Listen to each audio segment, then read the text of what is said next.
કેમ છો વાલા દોસ્તો, રીપી ઈ લર્નિંગ હબની અંદર તમારું સ્વાગત છે. હવે આપણે આગળ જવાનું છે નાઇટ્રોજનયુક્ત કાર્બનિક સંયોજનોની અંદર લેક્ચર 3 એમાઇન સંયોજનોનું વર્ગીકરણ. અત્યાર સુધી પહેલા બે લેક્ચરની અંદર થોડીક બેઝિક વાતો એ ટાઈપનું કર્યું. હવે બેઝિક વાત સાથે એટલે કે બોર્ડની અંદર આવે છે તે અને એક્સ્ટ્રા વાત જે છે JEE નીટની એ પણ વાત જોવાની છે ખાસ. એટલે વ્યવસ્થિત ધ્યાન રાખજો. અલગીકરણ એમાઇન સંયોજનોનું અલગીકરણ આપણે બે રીતે કરવાનું છે. એક રેગ્યુલર આવે છે તેને એક એક્સ્ટ્રા રિએક્શન પણ છે, તે બંને જોવાની છે. તો એમાઇન સંયોજનોનું અલગીકરણ જે છે એમાં સૌથી પહેલી પદ્ધતિ છે હિન્સબર્ગનો પ્રક્રિયક આપણે લેવાનો છે. સૌપ્રથમ આપણે કયો પ્રક્રિયક લઈશું? હિન્સબર્ગનો પ્રક્રિયક લઈશું અને એની પદ્ધતિ દ્વારા એના દ્વારા આપણે અલગીકરણ કરશું, એટલા માટે હિન્સબર્ગ પદ્ધતિ કહીશું. એમાઇન સંયોજનોનું અલગીકરણ લખાણ આપણે પછી જોઈશું. પહેલા એક વાત કરી લઈએ. ધારી લો કે તમારી પાસે પ્રાથમિક એમાઇન, દ્વિતીયક એમાઇન અને તૃતીયક એમાઇનનું મિશ્રણ છે.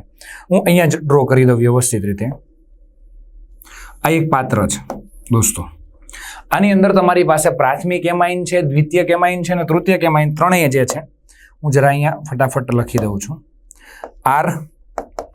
NH2 છે તમારી પાસે, પ્રાથમિક એમાઇન છે, પ્લસ R2NH છે એટલે કે દ્વિતીયક એમાઇન છે, અને R3N છે એટલે કયો એમાઇન છે? તૃતીયક એમાઇન છે. પ્રાથમિક એમાઇન, દ્વિતીયક એમાઇન અને તૃતીયક એમાઇન ત્રણ એમાઇન સંયોજનો આવેલા જે છે, ત્રણેયનું મિશ્રણ છે. હવે આ બીકરમાંથી ત્રણેયને દોસ્તો આપણે અલગ કરવા છે, ભેગા થઈ ગયેલા છે. તો શું કરશું આની અંદર? એટલે કે જો પ્રાથમિક એમાઇન ક્યાં લખ્યો છે, અલગ અલગ બધા લખેલા છે. પહેલા હું તમને બતાવી દઉં પ્રાથમિક એમાઇન ક્યાં છે, દ્વિતીયક એમાઇન ક્યાં છે અને તૃતીયક એમાઇન ક્યાં છે. આ જે છે આપણી પાસે પ્રાથમિક એમાઇન અહીંયા લખેલો છે, શું બરાબર? દ્વિતીયક એમાઇન જે છે આ છે, કેમ કે આખી રિએક્શન લખવાની છે એટલે અલગ અલગ લખેલા છે, અને આ તૃતીયક એમાઇન છે. તો આ ત્રણેય જે છે એક બીકરમાં ભરેલા છે. આની અંદર પ્રાથમિક એમાઇન, દ્વિતીયક એમાઇન અને તૃતીયક એમાઇન. જોજો હવે એને અલગ કરવા છે. તો આ બીકરની અંદર આપણે બેન્ઝીન સલ્ફોનાઇલ ક્લોરાઇડ નાખીએ. બેન્ઝીન સલ્ફોનાઇલ ક્લોરાઇડ આ વસ્તુ જે છે આ બીકરમાં આપણે એડ કરીએ છીએ. બેન્ઝીન સલ્ફોનાઇલ ક્લોરાઇડ આપણે એડ કરીએ છીએ આ બીકરની અંદર. એટલે આપણે બીકરની અંદર બેન્ઝીન સલ્ફોનાઇલ ક્લોરાઇડ નાખશું એટલે બેન્ઝીનની ઉપર શું આવશે? SO2 અને Cl, બેન્ઝીન સલ્ફોનાઇલ ક્લોરાઇડ આપણે એડ કરીએ છીએ બીકરમાં. એટલે ત્રણેય સાથે પ્રક્રિયા કરશે, આની સાથે, આની સાથે અને આની સાથે. શું થશે એક વખત આપણે ચેક કરીએ. તો પ્રાથમિક એમાઇન સાથેની પ્રક્રિયાની, દ્વિતીયક એમાઇન સાથેની પ્રક્રિયા અને તૃતીયક એમાઇન, આપણી પાસે ત્રણ એમાઇનનું મિશ્રણ છે દોસ્તો. આપણે શું કરીએ છીએ બરાબર ધ્યાન આપજો. આપણે પ્રાથમિક એમાઇન, દ્વિતીયક એમાઇન, તૃતીયક એમાઇન મિશ્ર થઈ ગયેલો છે, એક જ બીકરમાં ભરેલો છે. એને આપણે અલગ કરવો છે. પ્રાથમિક એમાઇન અલગ કાઢી નાખવો છે, દ્વિતીયક એમાઇન અલગ કરવો, તૃતીયક એમાઇન અલગ કરવો છે. શું એકદમ ફટાફટ આરામથી આવડી જ જશે તમને. તો હવે આની અંદર આપણે બેન્ઝીન સલ્ફોનાઇલ ક્લોરાઇડ નાખીએ છીએ મિશ્રણમાં. એટલે કે આને હિન્સબર્ગનો પ્રક્રિયક કહેવામાં આવે છે, એટલે હિન્સબર્ગ પદ્ધતિ છે. બેન્ઝીન સલ્ફોનાઇલ ક્લોરાઇડ આની અંદર એડ કર્યા છે. તો આ ત્રણેય સાથે પ્રક્રિયા કરશે કે શું કરશે એ જોઈએ છે. તો પ્રાથમિક એમાઇન સાથે શું કરશે? તો બેન્ઝીન સલ્ફોનાઇલ ક્લોરાઇડ છે, આ તમે જોઈ શકો છો. તો અહીંયાથી Cl અને અહીંયાથી H દૂર થશે એટલે માઇનસ શું થઈ ગયું? HCl. એટલે આ બે અહીંયા જોડાઈ ગયા એટલે RNH. અહીંયાથી Cl દૂર થઈ ગયો એટલે SO2 ને બેન્ઝીન, એટલે દ્વિતીયક સલ્ફોનેમાઇડ મળી જાય છે. હવે જોજો, ખાસ ધ્યાન રાખજો દોસ્તો, આ દ્વિતીયક સલ્ફોનેમાઇડ જે પદાર્થ મળ્યો છે આપણને, એ દ્વિતીયક સલ્ફોનેમાઇડ પદાર્થ જે છે એ ઘન અવસ્થામાં હોય છે. કઈ અવસ્થામાં? ઘન સ્વરૂપે મળે છે. આ ઘન સ્વરૂપે મળે છે દ્વિતીયક સલ્ફોનેમાઇડ. એટલે કે આપણે પ્રાથમિક એમાઇન, દ્વિતીયક એમાઇન, તૃતીયક એમાઇનનું મિશ્રણ હતું, એમાં બેન્ઝીન સલ્ફોનાઇલ ક્લોરાઇડ નાખ્યો. તો બેન્ઝીન સલ્ફોનાઇલ ક્લોરાઇડે પાણી સાથે પ્રાથમિક એમાઇન સાથે પ્રક્રિયા કરી અને દ્વિતીયક સલ્ફોનેમાઇડ આપી દીધો. આ ઘન પદાર્થ મળશે ઘન અવસ્થામાં. દ્વિતીયક એમાઇન શું કરશે? આ રિએક્શન આગળ પછી જોવાની છે આપણે. દ્વિતીયક એમાઇન શું કરશે? એ આની સાથે પ્રક્રિયા કરશે એટલે સેમ કન્ડિશન. અહીંયાથી શું દૂર થશે? Cl, અહીંયાથી H એટલે શું દૂર થઈ ગયું? HCl. એટલે RRN અહીંયાથી H કાઢી નાખવાનો થશે આપણે, બરાબર. અહીંયા શું આવશે? SO2 અને બેન્ઝીન. આપણને શું મળ્યું? તૃતીયક સલ્ફોનેમાઇડ મળ્યો. પ્રાથમિક એમાઇનમાંથી દ્વિતીયક સલ્ફોનેમાઇડ, દ્વિતીયક એમાઇનમાંથી તૃતીયક સલ્ફોનેમાઇડ મળ્યો છે. એ પણ ઘન અવસ્થામાં જ મળે છે. આ જે મળે છે આ મિત્ર, એ પણ કયા સ્વરૂપે મળે છે? ઘન સ્વરૂપે જ મળે છે. ચાલો દોસ્તો, આ ઘન સ્વરૂપે મળે છે. તો બે ઘન પદાર્થ મળ્યા આપણે, બેયનું મિશ્રણ છે. હવે આપણે પદાર્થ જે છે આપણી પાસે કયો પદાર્થ હતો? પ્રાથમિક એમાઇન, દ્વિતીયક એમાઇન અને તૃતીયક એમાઇન જે છે એનું મિશ્રણ હતું. એમાં આપણે શું નાખ્યું? Benzene sulphonyl chloride. એટલે પ્રાથમિક સાથે પ્રક્રિયા કરીને દ્વિતીયક સલ્ફોનેમાઇડ ઘન પદાર્થ આપી દીધો. દ્વિતીયક સાથે પ્રક્રિયા કરી તો એમાંથી તૃતીયક સલ્ફોનેમાઇડ મળ્યો. બરાબર છે, એ ઘન પદાર્થ આપી દીધો, આ ઘન પદાર્થ આપી દીધો. હવે આ તૃતીયક સાથે આ પ્રક્રિયા નહીં કરે. કેમ કે જોજો, આ તૃતીયક સાથે બેન્ઝીન સલ્ફર, કેમ કે અહીંયાથી શું દૂર થાય? Cl, અને અહીંયાથી H દૂર કરવા માટે છે નહીં, એટલે પ્રક્રિયા થતી નથી. એટલા માટે દોસ્તો બે પદાર્થ પ્રક્રિયા કરે છે. કોણ? પ્રાથમિક એમાઇન ને દ્વિતીયક એમાઇન. આ બંને મિત્રો પ્રક્રિયા કરી લે છે, આ બંને, બરાબર છે. અને કયો પદાર્થ આપે છે? ઘન. આ પ્રક્રિયા કરતો નથી, એટલે આ કઈ અવસ્થામાં રહેવાનો? પ્રવાહી. પ્રક્રિયા કરતો જ નથી. આને અલગ કઈ રીતે કરશું? ગાળી લેવાનું. ગાળી લઈએ એટલે આ ભાઈ અલગ થઈ ગયો. ઓકે, આ બેનું મિશ્રણ મળ્યું એટલે એક દ્વિતીયક સલ્ફોનેમાઇડ મળ્યું આપણને, આ ઘન, અને બીજો આ તૃતીયક સલ્ફોને, બે ઘન મળ્યા. એક તૃતીયક એમાઇને પ્રક્રિયા જ ન કરી, પ્રક્રિયા કરી જ નહીં, એ અલગ પ્રવાહી થઈ ગયો, એટલે બેને અલગ કરી દીધું. એ પ્રવાહી જે છે એમાં કેવો H નાખો એટલે પાછો તૃતીયક એમાઇન પાછો તમને મળી જાય. અહીંયા H2 નહીં આવે, બરાબર ને? ખબર જ હશે, નોર્મલ બેઝિક. એટલે આ જે છે તૃતીયક એમાઇન મળી જાય, એટલે અલગ કરી નાખો. હવે આપણી પાસે કઈ વસ્તુ છે? આ ઘન પદાર્થ છે, એમાં બે વસ્તુ છે, દ્વિતીયક સલ્ફોનેમાઇડ અને બીજું શું છે? તૃતીયક સલ્ફોનેમાઇડ. બેનું મિશ્રણ છે. હવે આ ઘન પદાર્થ જે છે, હવે એ બંને મિશ્રણમાં આપણે શું નાખીએ છીએ? આ મિશ્રણની અંદર આ તો બહાર કાઢી લીધો આપણે, આમાં કેવો H નાખીએ છીએ? જલીય કેવો H. કેવો H આપણે નાખ્યા છે? જલીય કેવો H નાખ્યા છે. એટલે આની સાથે જલીય કેવો H પ્રક્રિયા કરશે. જલીય કેવો H પ્રક્રિયા કરશે દોસ્ત, એટલે તમને મળશે અહીંયાથી K પ્લસ, અહીંયાથી OH માઇનસ અને અહીંયાથી H પ્લસ, એટલે પાણી દૂર થઈ જાય, બરાબર. અને K પ્લસ અહીંયા લાગી જાય, એટલે અહીંયા જે છે અહીંયાથી આ દૂર કરી નાખવાનું છે, અહીંયા માઇનસ આવશે અને K શું આવશે? પ્લસ. એટલે આ ક્ષાર મળી ગયો, આ ક્ષાર, દ્રાવ્ય ક્ષાર મળ્યો, બરાબર છે? દ્રાવ્ય એટલે આ ઓગળી ગયો. આપણી પાસે ઘન પદાર્થ હતો, બેયનું મિશ્રણ હતું, એમાં દ્વિતીયક સલ્ફોનેમાઇડ હતો અને તૃતીયક હતો. એમાં તમે જલીય કેવો H નાખો, જલીય કેવો H, એટલે આમાંથી જે પદાર્થ બન્યો હતો દ્વિતીયક સલ્ફોનેમાઇડ ઓગળી ગયો, દ્રાવ્ય ક્ષાર મળી ગયો, બરાબર. હવે આ તૃતીયક, આમાંથી જે તૃતીયક સલ્ફોનેમાઇડ બન્યો છે એની કેવો H? અહીંયાથી OH અને અહીંયા H છે જ નહીં, એટલે પ્રક્રિયા થતી નથી, એટલે આ ઘનનો ઘન જ રહેશે. એટલે શું થયું? આમાંથી જે પદાર્થ મળ્યો તો એ ઘનનો ઘન જ રહ્યો, આમાંથી પદાર્થ મળ્યો તો ઓગળી ગયો. એટલે બે ઘન પદાર્થનું મિશ્રણ હતું, દ્વિતીયક સલ્ફોનેમાઇડ હતો અને સાથે શું હતો? તૃતીયક સલ્ફોનેમાઇડ. બંનેમાં શું નાખ્યું? કેવો H. તો આ ઓગળ્યો નહીં, ઘનનો ઘન જ રહ્યો. જ્યારે આ શું થયું? ઓગળી ગયો, બરાબર. તૃતીયક સલ્ફોનેમાઇડ ઓગળી ગયો એટલે એનો દ્રાવ્ય ક્ષાર બનાવી નાખ્યો. એટલે પાછું એક ઘન હતો એને અલગ કરી લીધો, બરાબર. આ ઓગળી ગયો, દ્રાવ્ય ક્ષાર, આમાં પાછું HCl નાખ્યો એટલે કયો એમાઇન મળી ગયો? પ્રાથમિક. અને આ પદાર્થ જે છે, આ ઘન પદાર્થ એમનો જ હતો, એને અલગ કાઢી લીધો, એમાં HCl નાખ્યો એટલે દ્વિતીયક એમાઇન મળી ગયો. આવી રીતે પ્રાથમિક એમાઇન, દ્વિતીયક એમાઇન ને તૃતીયક, ત્રણે ત્રણ ફટાફટ એક વખત સાથે લઈ લઈએ, રિવિઝન કરી લઈએ. પ્રાથમિક એમાઇન છે એની બેન્ઝીન સલ્ફોનેટ સાથે પ્રક્રિયા કરી એટલે દ્વિતીયક સલ્ફોનેમાઇડ મળે છે. ત્યારબાદ દ્વિતીયક એમાઇનની બેન્ઝીન સલ્ફોનેટ ક્લોરાઇડ સાથે એટલે તૃતીયક સલ્ફોનેમાઇડ મળે છે. આની પ્રક્રિયા થતી નથી. હવે એટલે આને અલગ કાઢી લીધો. હવે દ્વિતીયક સલ્ફોનેમાઇડ અને આ દ્વિતીયક સલ્ફોનેમાઇડ અને તૃતીયક સલ્ફોનેમાઇડ બંનેમાં શું નાખ્યો? કેવો H. તો દ્વિતીયકે પ્રક્રિયા કરીને દ્રાવ્ય ક્ષાર બનાવી નાખ્યો અને એમાં HCl નાખ્યો એટલે પ્રાથમિક એમાઇન મળ્યો. તૃતીયક સલ્ફોનેમાઇડમાં કેવો H નાખ્યો તો પ્રક્રિયા કરી નહીં, ઘનનો ઘન જ રહ્યો, એ ઘન અલગ કાઢી લીધો અને એમાં HCl નાખ્યો એટલે તૃતીયક એમાઇન મળી ગયો. એટલે ત્રણે ત્રણ પ્રાથમિક એમાઇન, દ્વિતીયક એમાઇન ને તૃતીયક એમાઇન. સૌથી પહેલા આપણને તૃતીયક એમાઇન અલગ થઈ ગયો, પ્રક્રિયા ન કરી, પછી આ બે મળ્યા, એને બંનેને અલગ કરી દીધા. તો આ હિન્સબર્ગના પ્રક્રિયકવાળી પ્રક્રિયા થઈ દોસ્તો. આ સિવાયની આ ટેક્સ્ટબુકમાં આપણને આપેલી છે. આ સિવાયની હજી એક રિએક્શન પણ છે, એ પણ અગત્યની છે. હોફમેન પ્રક્રિયા દ્વારા એનું અલગીકરણ આપણે કરશું.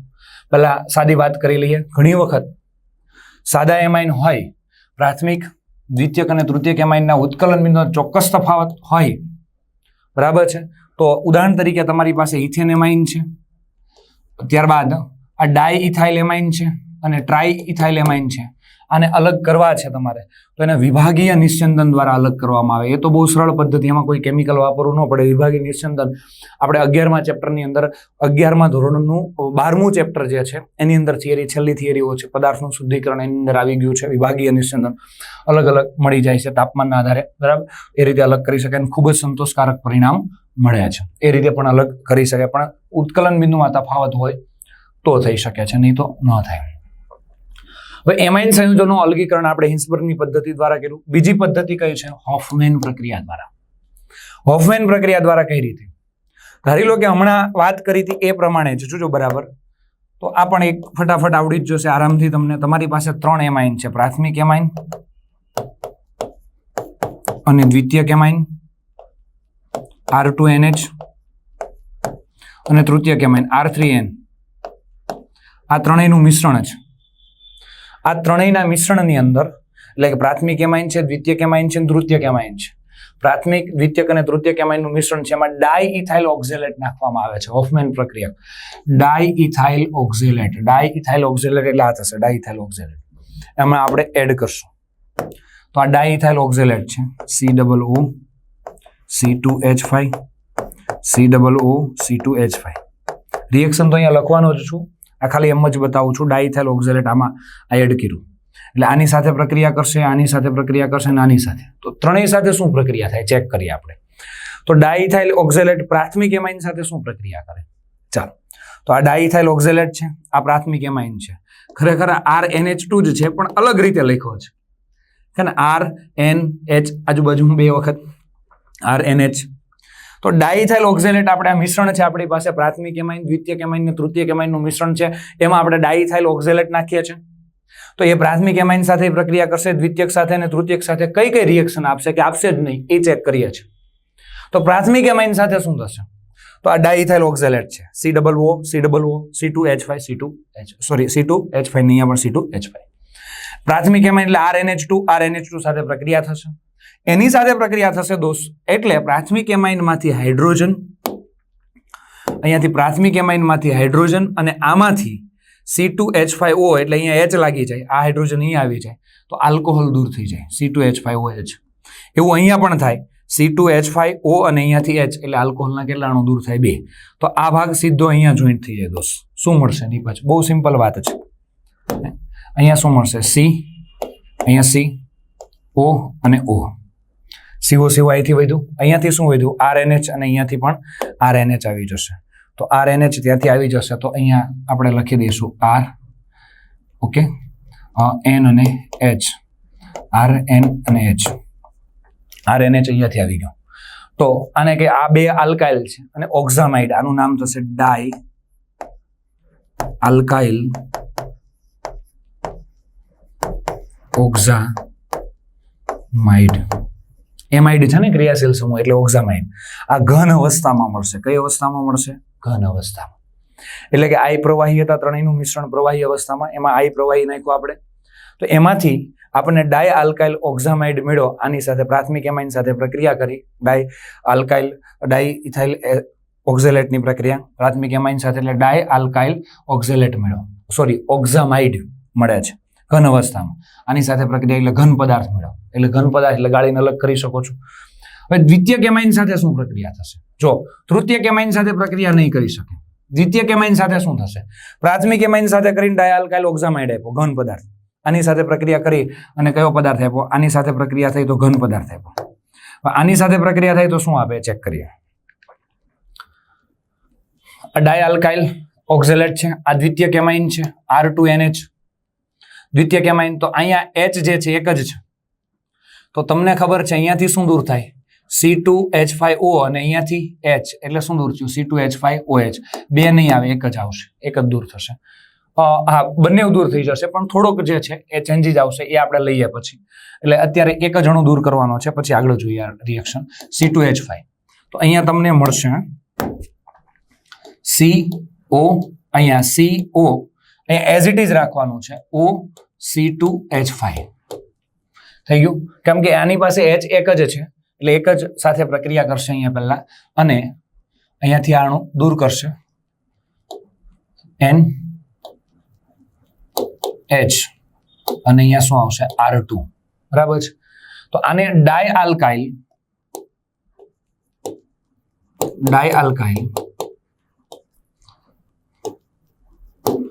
ઓક્ઝેમિક એસિડ.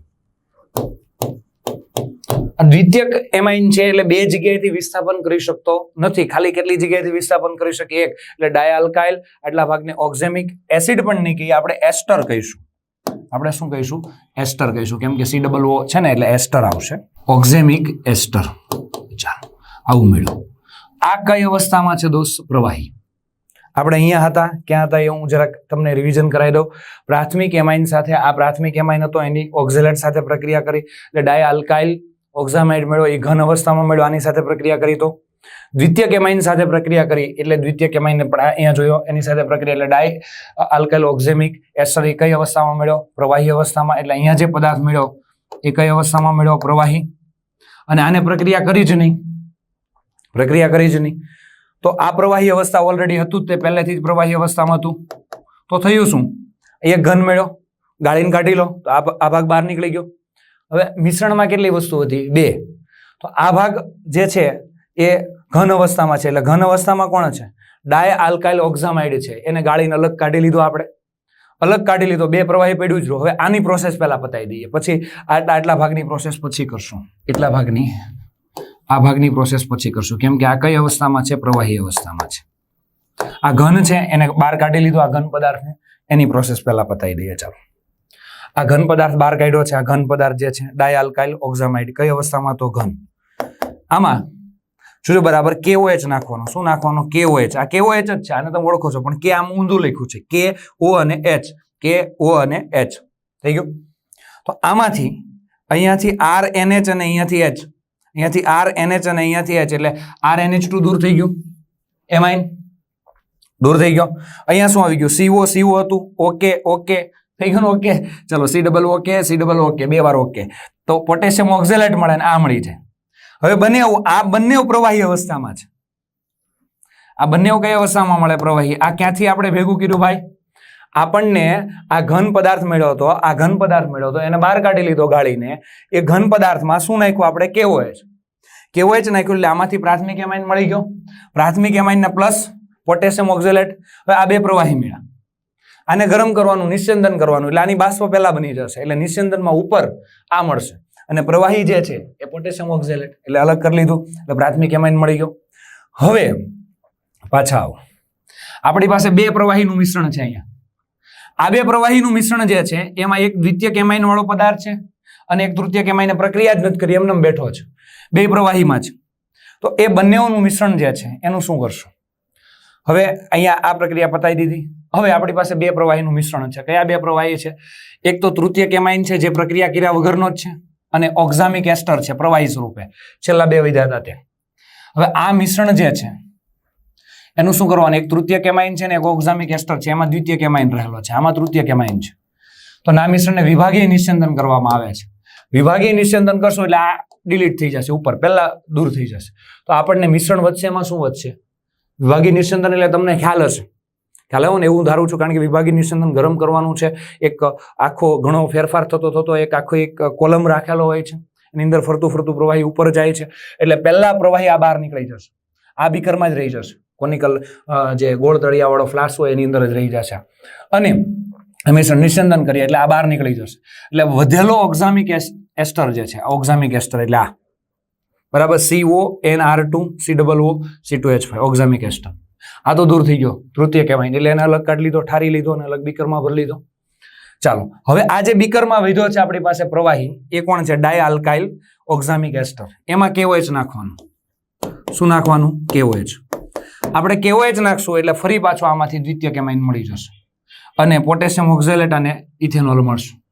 બરાબર છે? એટલે આ દ્વિતીય કેમાઇન મળે છે, અને પાછું ગરમ કરો એટલે પાછી બાષ્પ કોની પહેલા બનશે? દ્વિતીય કેમાઇનની. સૌથી પહેલા દ્વિતીય કેમાઇન, એટલે આને અલગ કરી લેવાનું. એટલે આ રીતે દ્વિતીય કેમાઇન. એટલે આ રીતે પ્રાથમિક કેમાઇન, દ્વિતીય કેમાઇન ને તૃતીય કેમાઇનનું અલગીકરણ આપણે હિન્સબર્ગના પ્રક્રિયક દ્વારા જોયું અને હોફમેન પ્રક્રિયક દ્વારા જોયું છે. બંને દ્વારા. હોફમેન પ્રક્રિયક JEE નીટમાં જ માત્ર છે, અને પેલું બોર્ડમાં પણ છે. JEE નીટમાં આ બધું પણ આવી શકે છે, પણ આ જે હોફમેન પ્રક્રિયા જે છે એ બોર્ડની અંદર નથી. એટલે ખાસ ધ્યાન રાખજો, આનું રિવિઝન કરજો અને વ્યવસ્થિત જોજો, અને નોટ ડાઉન વ્યવસ્થિત કરી લેજો. ઓકે, ચાલો તો થેન્ક યુ.